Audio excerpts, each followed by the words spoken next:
C'est l'ultime combat. Il faut gagner ce match et être champion d'Afrique. C'est la grande finale de cette Coupe d'Afrique des Nations Cameroun 2021, une édition 2021 décalée en 2022 bien sûr, et c'est la dernière journée aujourd'hui. Deux nations restent et elles ont été les meilleures. L'Égypte de Mo Salah qui l'a porté jusqu'au bout, face au Sénégal de Sadio Mané qui l'a porté aussi jusqu'en finale. Une rencontre passionnante se profile entre la meilleure nation actuellement du continent et la nation la plus titrée du continent. Est-ce que ça va être la 8e pour l'Égypte ou est-ce que ça va être la première pour le Sénégal? Réponse ce soir à 19h GMT. Alors au début de la compétition, personne peut-être ne s'attendait à ce que l'Égypte ou le Sénégal jouent la finale parce que tous les deux ont commencé leur compétition de manière insuffisante. Mais on va commencer par l'Égypte. Ils ont commencé la compétition en tant qu'outsider, même si dans leur poule ils ont été les favoris avec le Nigeria, un groupe qu'ils partageaient avec la Guinée-Bissau et le Soudan. Mais franchement personne ne les attendait à ce niveau. Mais au fur et à mesure que la vidéo avance, vous allez comprendre le pourquoi ils sont là. Et c'est une nation qui mérite amplement sa qualification en finale. Cependant, ils ont eu quelques difficultés à partir des huitièmes de finale où ils ont affronté la Côte d'Ivoire, double championne d'Afrique. Ils ont joué 120 minutes avant de filer au tir au but. En quart de finale également, ils ont joué 120 minutes. Mais cette fois, ils ont gagné dans le match. C'était face au Maroc, 2-1, avant de rejouer 120 minutes face au Cameroun, pays organisateur. Et une nouvelle fois, ils vont devoir se départager au tir au but, remporté une deuxième fois par eux. Donc si on prend ces trois matchs, l'Égypte n'a pas joué un match normal pour se qualifier. Ils ont disputé 3 fois 120 minutes, l'équivalent de 4 matchs en 8 jours seulement. Ce qui peut être handicapant parfois et fatigant pour l'organisme quand on sait la chaleur qu'il y a au Cameroun, mais également l'intensité qu'il y a dans les matchs de Coupe d'Afrique. Mais le facteur qu'il faut tenir en compte est que la plupart des joueurs de cette équipe connaissent et s'adaptent parfaitement au climat du continent puisqu'ils y jouent toute la saison, notamment dans le championnat égyptien. Ils sont donc partagés entre le Zamalek, Al Ahly du Caire, le Pyramide FC, etc. Ce qui justifie donc l'adaptation qu'ils ont aux conditions dans lesquelles se passe cette CAN, mais également leur facilité à se comprendre les uns aux autres, même si les plus connus à savoir Mahmoud Hassan Trezeguet,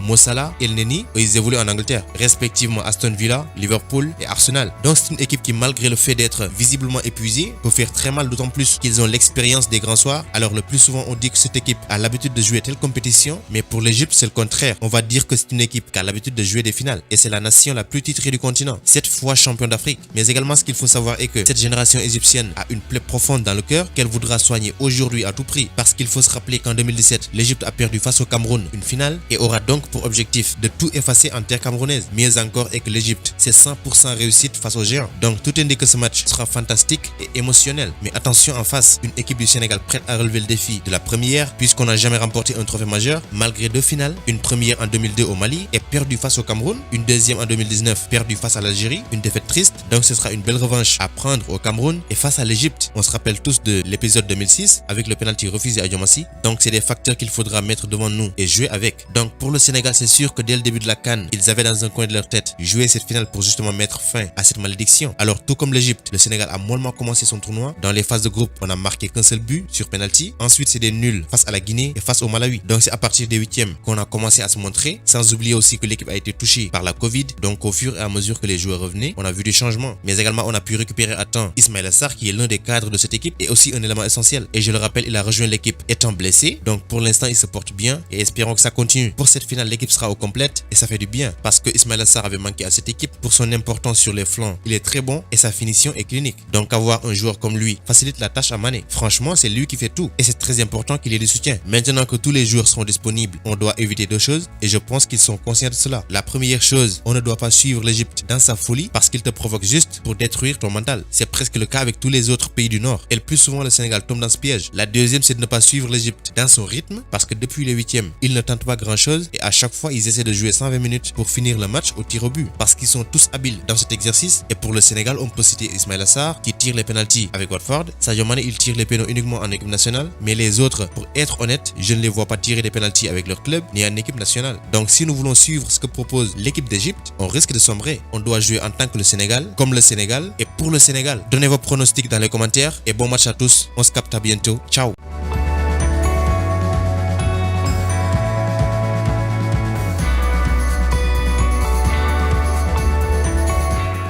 Vous êtes nouveau sur la chaîne, abonnez-vous, activez la cloche. Ça peut se faire en moins de 30 secondes. C'est gratuit et pour élargir la communauté, partagez la vidéo s'il vous plaît.